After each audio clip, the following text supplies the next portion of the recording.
Tudo que a gente está compartilhando ali, a gente está contando a história do sonho de alguém, né? De alguém que comprou uma casa. Como a gente se apresenta tem que ser uma coisa muito mais profissional, mais bonita, para inclusive conseguir chamar mais atenção.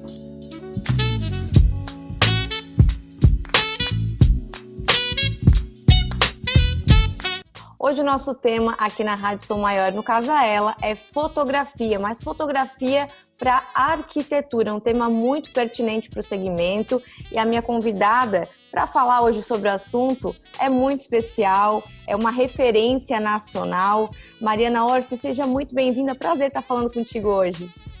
Obrigada. Agradeço o convite, adoro participar dessa entrevista.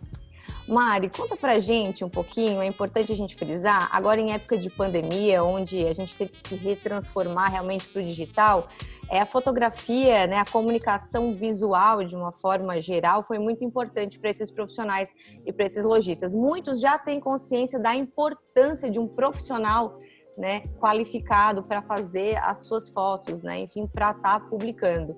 Outros ainda não. Eu gostaria que tu comentasse um pouquinho sobre esse assunto. Eu acho que esse é um tema super atual, né? Porque a gente vem passando por uma transformação aí, né? Junto com as redes sociais. Hoje não é mais... É essencial, na verdade, que a gente tenha esse trabalho nas redes e que como a gente se apresenta tem que ser uma coisa muito mais profissional, mais bonita, para inclusive conseguir chamar mais atenção. Então eu acho que isso vem mudando durante, né, esses últimos 3, 4 anos, e acho que os profissionais do outro lado, que são os arquitetos, lojistas e outros profissionais da área, têm entendido isso cada vez mais. Mari, e é importante frisar que uma boa foto às vezes pode enaltecer um projeto que às vezes não é uau, né? Sim. Uma boa produção, e o contrário também, às vezes a gente tem projetos lindíssimos, mas ficam pobres porque não são bem comunicados através da fotografia, né? A gente brinca, né, que uma boa fotografia salva um projeto não tão bom às vezes. E eu acho que tem não só o trabalho do fotógrafo com o olhar, né, que também é arte, também complementa o projeto do arquiteto. Eu acho que também tem o trabalho do arquiteto de produzir esse ambiente, de deixar ele com cara de casa mesmo, né? E não só aquela obra terminada, sabe? A obra finalizada. Outra coisa que a gente tenta fazer muito nas fotos também, para deixar esse projeto mais aconchegante, é humanizar com ou a imagem do arquiteto ou a imagem do proprietário. E isso é muito legal quando a gente coloca nas redes sociais depois, porque as pessoas de fato entendem e acho que interagem mais, sabe? Tem alguns profissionais, arquitetos que estão iniciando, designers que estão iniciando, não tem, Elaine, eu não posso contratar agora um fotógrafo profissional, mas tem como usar a câmera do smartphone, Mari? Eu acho que são coisas bem diferentes. Eu acho que a câmera do smartphone hoje em dia tem uma tecnologia ótima e que a gente consegue gerar esse conteúdo diário para o Instagram, mas o ensaio obrigatoriamente tem que ser profissional, né? Tem um outro cuidado, né? A gente usa flash, às vezes longa exposição, às vezes a gente cobre a janela porque está entrando luz demais. Então é um outro momento ali do projeto, eu acredito. Eu acho que a propaganda é algo muito importante. É investimento, né, Mari? No seu próprio negócio, né? Com certeza. E ainda assim, se a gente talvez investir um pouco mais em propaganda, talvez a gente tenha 3 clientes e não fique dependendo só do boca a boca. Então, eu acho que isso, hoje em dia, não tem como fugir. Mas, ao mesmo tempo, também acho que não tem que ter só fotos profissionais no feed, né? Tudo que a gente está contando ali nas redes sociais é uma história. E essa história, às vezes, o começo não acontece porque ele não mandou o fotógrafo no começo da história. E aí a história pra mim fica um pouco meio sem pé nem cabeça, sabe? Então eu acho que tudo bem colocar fotos de smartphone no feed também, não é um problema, desde que ela tenha também alguns cuidados. Qualidade. Né? Exato. Mari, e ampliando um pouquinho mais o nosso assunto, A gente está falando aqui sobre fotografia, porque é muito visual, a gente está falando do Instagram, Pinterest, é muito visual. Mas é importante também ter um texto, ter uma introdução, né? É o que a gente acabou de falar da história, né? Tudo que a gente está compartilhando ali, a gente está contando a história do sonho de alguém, né? De alguém que comprou uma casa e que aí fez o projeto do jeito que aquela pessoa queria, e aí o arquiteto fez o trabalho dele ali durante a obra e a obra está pronta. Então, essa história tem um começo, meio e fim, né? Acho que a grande jogada das redes é a gente conseguir contar essa história de um jeito muito simples para que o leigo, né, para que a pessoa que não saiba de arquitetura entenda bem e se encaixe naquele papel. E aí, falando um pouquinho mais sobre comunicação, para quem não sabe, a Mari, junto com a Lucila, jornalista de decor, que eu admiro muito, você, inclusive, e a Lucila, tem um curso de redes sociais para arquitetos. Teve uma turma agora, né, Mari? Quais foram as principais dúvidas dos profissionais? Nossa, são muitas dúvidas, até porque a gente tem profissionais em todos os momentos de carreira e de todas as áreas. A gente teve arquitetos, paisagistas, lojistas, marmoraria, por exemplo. Mas eu acho que a grande dificuldade, que é o que a gente falou da boa escrita, a grande dificuldade é a legenda. O que eu escrevo na tal legenda? E acho que esse, de fato, é o pulo do gato aí, porque normalmente as pessoas pegam as fotos e aí, o que eu vou escrever? E a gente acredita muito, eu e a Lucila, que é o contrário, é assim, o que eu quero dizer? Aí eu vou pegar uma foto que ilustre o que eu quero dizer. E vão ter novas turmas agora? A gente vai fazer uma nova turma em fevereiro, meio de fevereiro, por aí. E essa agora que a gente acabou semana passada foi a nossa 4ª turma já. Mari, falando do seu dia a dia, né? Você fotografa vários ambientes e cidades. Como que é essa inspiração? Para cada cidade, para cada ambiente, é um olhar?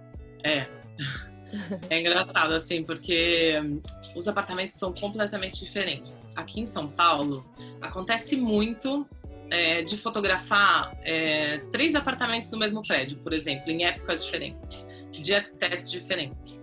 E é muito gostoso isso, porque você vê que cada arquiteto usa o espaço de uma forma completamente diferente, mesmo que esse espaço tenha, sei lá, 60 metros quadrados, sabe?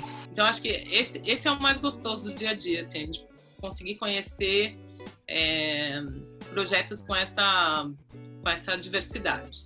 E eu acho que na questão das cidades, normalmente é um trabalho que eu faço com o Clique a Pé, que é um projeto que eu tenho aqui em São Paulo, e também faço em viagens. Eu tento desenvolver um trabalho tentando entender como aquela cidade funciona e como as pessoas se comportam naquela cidade. Então é uma foto muito mais instantânea, é uma coisa muito mais do momento que está acontecendo ali. Mari, já que tu citou o Clique a Pé, como que surgiu o Clique a Pé? Quando que decidiu, assim, não, eu vou startar esse projeto, e por quê? Então, o Clique a Pé surgiu em 2015, no finzinho de 2015, e aí a ideia era juntar um grupo de amigos fotógrafos para a gente conseguir fotografar algum espaço emblemático. Então, aqui em São Paulo a gente tem 2 problemas que eu vejo. Primeiro é a falta de segurança, né? Sair com uma câmera cara pela cidade, sozinha. Segundo é ter acesso a determinados locais. Então, a ideia surgiu dessas 2 dificuldades, além da minha vontade de fotografar minha própria cidade. Convidei alguns amigos fotógrafos. Hoje a Michelle Moll é minha sócia no Clique a Pé. A Michelle estava com a gente desde o começo. E aí a gente acabou divulgando, né?